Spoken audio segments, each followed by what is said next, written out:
जय श्री कृष्ण। आज हम बात करेंगे कृष्ण भगवान की मृत्यु से जुड़ी कहानी के बारे में।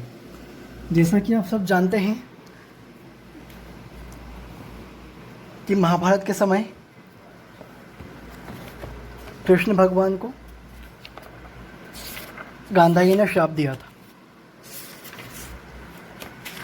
श्राप क्या था ये भी आप जानते हैं, ये कि अगर मैंने अपने पुत्रों के शव देखे हैं तो तुम भी अपने पुत्रों और उनके पुत्रों के शव देखो, और जिस तरह से मेरे कुल का नाश हुआ है उस तरह से तुम्हारे कुल का भी नाश हो।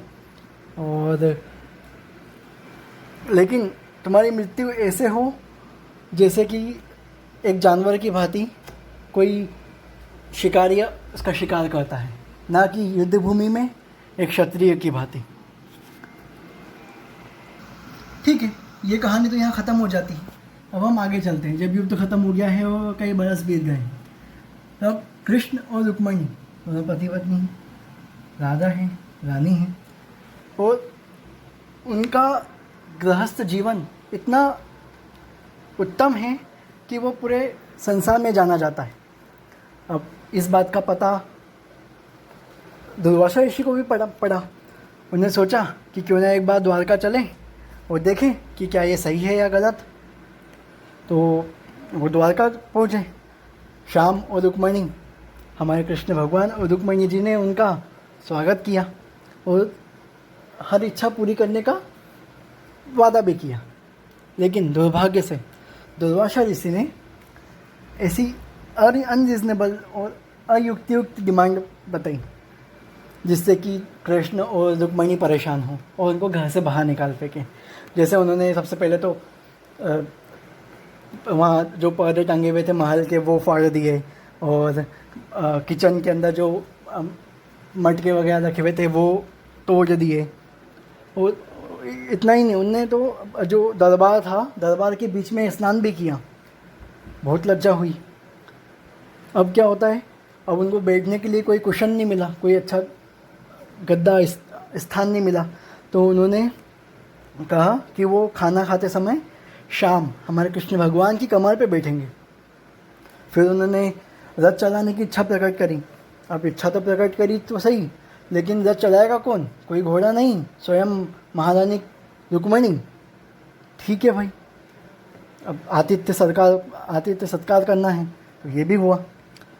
अब सब हो गया। अब दुर्वासा ऋषि ने अपनी अनिच्छा से सब कुछ एक्सेप्ट भी किया और उन्हें मान लिया कि हाँ भैया, ये लोग सबसे उत्तम गृहस्थ जीवन जी रहे हैं। जो भी अतिथि आता है उसका किसी भी तरह से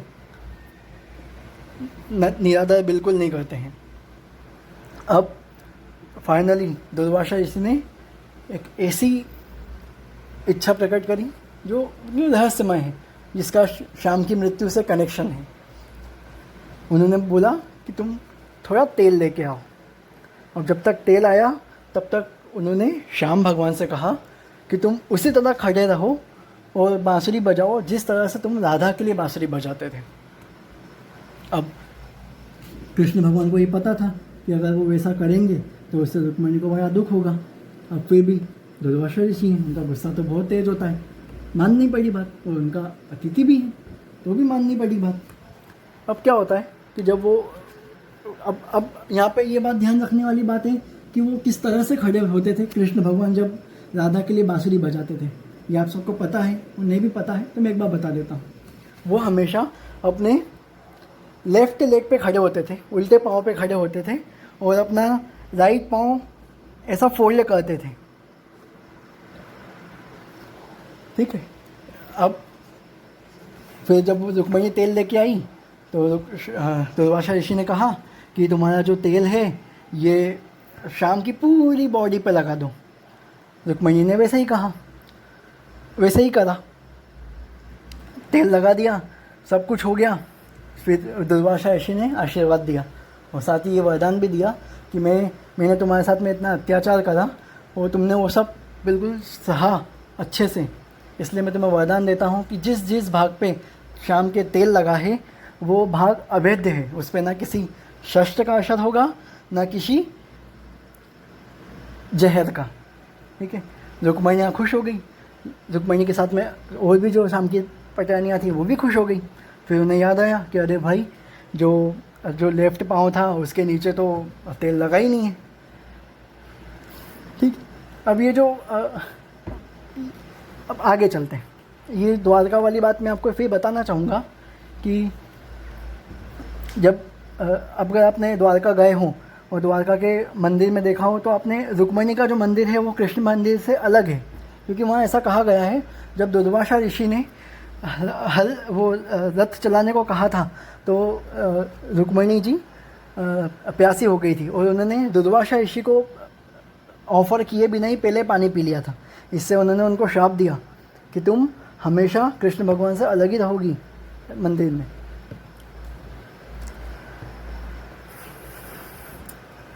अब और आगे चलते हैं। अब संबा की बात आती है। संबा कौन है? संबा जो है कृष्ण भगवान का पुत्र है। अब वो कैसे है, संबा की कहानी मैं आपको फिर बाद में बताऊंगा। अभी से इतनी सी बात कि संबा को उन्होंने श्राप दिया था कृष्ण भगवान ने। उनका पुत्र है लेकिन उन्होंने श्राप दिया था स्किन डिसीज़ का, चेहरे पे वो स्किन डिसीज़। हाँ, तो अब मैं क्या कह रहा था, संबा वापस जब ठीक हो गया तो उसने वापस रूप बदलने की हरकतें शुरू कर दी जो पहले वो किया करता था। अब वो अपन संबा की कहानी में पढ़ेंगे। अब एक बार वो एक गर्भवती महिला का रूप धारण करके दुर्वासा ऋषि के आश्रम पहुंचा और उसने दुर्वासा ऋषि से कहा कि बताइए मुझे पुत्र होगा या पुत्री। दुर्वासा ऋषि जिन्हें सब कुछ सच पता था, उन्होंने कहा कि तुम्हें एक आयरन रॉड, मतलब लोहे का रॉड जो होती है ना, वो निकलेगी तुम्हारा, और जिससे कि तुम्हारे यदुवंश का विनाश हो जाएगा। घबरा गया भाई संबा, तो उसने इस चीज़ को टालने के लिए वो रॉड को पूरा चूरा बना दिया और समुद्र में फेंक दिया। समुद्र देता ही महान, उसने इसको एक्सेप्ट ही नहीं करा और उसने समुद्र किनारे फेंक दिया, जो कि द्वारका के प्रभास बीच पे, बीच मतलब समुद्र तट। और वो जो चूरा था वो बीज में कन्वर्ट हो गया और उसके बाद में वो क्लब बन गया। क्लब जैसे लकड़ी को क्लब कहते हैं, अपन यहाँ पे मान सकते हैं कि कोई समुद्री कुछ पौधा होगा जिससे कि लगती होगी। बेंत भी कह सकते, बेंत। अब कुरुक्षेत्र में पांडवों की विजय के 36 साल बाद या 36वें वर्ष में यादव क्षत्रियों ने प्रभास जाके सोचा कि उनके पूर्वजों का तर्पण किया जाए। हमारे कृष्ण भगवान ने वृष्णि, अंधक और भोज इनसे कहा कि शस्त्र लेके ना चलें। हो सकता है कृष्ण भगवान ने सोचा होगा कि जो गांधारी के श्राप से जो होने वाला होगा वो युद्ध टल जाएगा। क्रियाक्रम सब संस्कार हो गए। उसके बाद में उन्होंने समुद्र में स्नान किया। यादवों ने रेस्ट करने के बाद में थोड़ी मदिरा पान भी करी। राजा हैं, क्षत्रिय हैं, मदिरा पान तो चलता है। मदिरा पान करके उन्होंने वो युद्ध के 18वें दिन को याद किया। यादवों की साइड में थे, कौरवों की साइड में जो यादव थे वो कृतवर्मा थे, और पांडवों की साइड में जो यादव थे वो सात्विकी द्वारा थे या सात्विकी के साथ में थे। अब आर्ग्यूमेंट जो उनके बीच में जो बहस शुरू हुई वो बाद में एक झगड़े के रूप में तब्दील हो गई। झगड़ा एक युद्ध हो गया और हमारे श्री कृष्ण असहाय होके अपने पुत्र, उनके पुत्र ने काका, भांजे, भतीजे, मित्र को शहीद होता हुआ देखते गए। सब मृत्यु को चले गए। और जब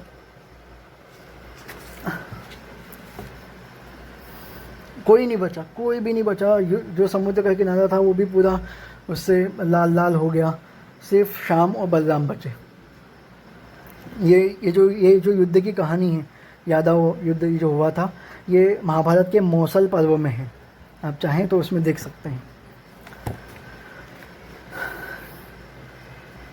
बलराम भी चले जाते हैं क्योंकि अब सब हो गया है। श्याम भगवान को बोलते ही हैं कि हमने लिया, दिया, पा भी लिया, अब हमारे जाने का समय हो गया है। शोक में बलराम कुछ रिप्लाई नहीं करते हैं, समुद्र किनारे बैठे रहते हैं, लहरों को देखते रहते हैं और उनके मुख से जो सांस निकालते हैं वो सांस जो निकलती है वो सर्पों की भांति निकलती है और अंततः वो वैकुंठ में जाके शेषशैया बन जाते हैं जो भगवान के अग्रदूत हैं। अब शाम को लगता है कि अब उनके भी जाने का समय आ गया है। अब शाम थके हुए एक बरगद के पेड़ के नीचे वट वृक्ष की पूजा करते। वट वृक्ष के नीचे अपने लेफ्ट पाँव को अपने राइट जांघ पे, बाएं पैर को अपने दाएं पैर के ऊपर रखते हुए, जैसा वो कभी नहीं करते। जब दुर्वासा ने उनको बोला था कि राधा के लिए जब तुम बांसुरी बजाते थे वैसे खड़े रहो, मतलब लेफ्ट पाँव ऊपर और राइट पाँव फोल्ड किया हुआ, लेकिन अब ऐसा नहीं है। अब उन्होंने राइट पाँव नीचे रखा और लेफ्ट पाँव को फोल्ड कर दिया, मानो जैसे कि उनको पता है कि अब मृत्यु उनके पास में आ गई है। लेफ्ट पाँव पे तेल नहीं लगा था रुक्मणी का। ये वही पार्ट है जो बहुत नाजुक है। अब जो वो शापित आयरन रोड थी जो संबा ने समुद्र में फेंकी थी, वो कुछ चूरा होने से बच गई थी और एक मछली द्वारा निगल ली गई। मछली काटी, वो आदिवासी लोग रहते हैं, ये शिकारी लोग। अब वो जो लोहा निकला मछली के पेट में से, उसने उस पर जहर लगा के और उससे एक तीर जैसा बना ली और वो शिकार पे चला गया। उसने एक वट वृक्ष के पीछे एक हिरण का मुंह देखा या तोते की चोंच जैसी कुछ देखी पत्तियों के पीछे, तो उसने सच जाने बिना तीर चला दिया। तीर सीधे शाम के लेफ्ट पंजे पे लगा और शाम की पूरी बॉडी में जहर फैल गया। जब जरा को पता चला कि उसने क्या किया है तो वो शाम के पास दौड़ा और उसने उनसे माफ़ी मांगी। तब शाम ने कहा, तुम्हारे पिछले जन्म में तुम बाली थे और मैं राम था। मैंने इसी तरह तुम्हें मारा था जब तुम सुग्रीव से लड़ाई कर रहे थे, और अब तुमने मुझे मार दिया हिरण समझ के।